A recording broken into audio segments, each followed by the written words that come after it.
Будзіч Захар, вучань 7 Г класу дзяржаўнай установы адукацыі, маладзечанская сярэдняя школа нумар 1, імя Янкі Купалы. Мікола Шабовіч. Званы. Я падышоў да цішыні і запытаў яе: «Скажыце, а людзі дзе? Не сеюць жыта?»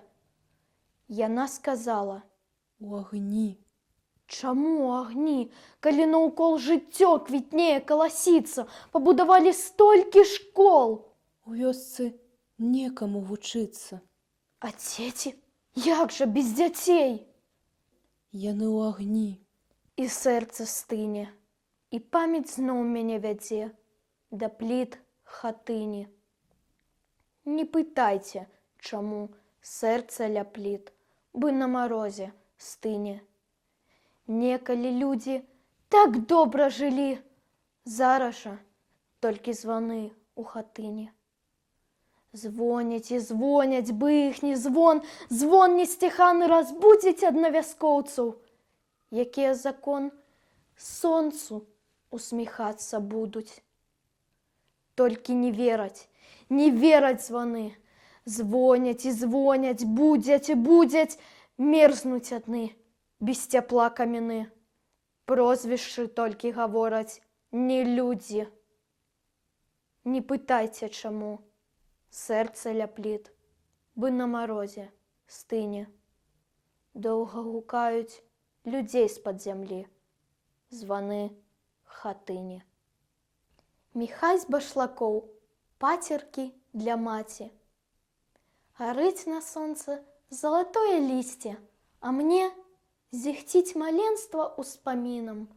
Для маці ладзіў пацеркі калісьці, нізаў на нітку ягады рабіны.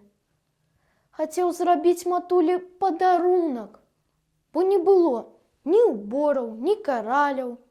Каралі мела толькі цётка Груня, нібы з Масквы прывезлі іх, казалі. Чырвоныя, ах, як яны гарэлі! Ірдзеліся на сонцы, ярка ззялі. Усе суседкі з зайздрасцю глядзелі і кожны раз таемна ўздыхалі. І я рашыў, што гэткія ж таксама куплю калісьці, а пакуль з рабіны змайструю я не горшае для мамы. Хай будзе падарунак ёй ад сына. Як цешылася з пацеркаў матуля, мяне яна не раз пацалавала. І ў той жа дзень купіла мне кашулю, а пацеркі у куфэрак свой схавала. Даўным-даўно не тыя прамінулі.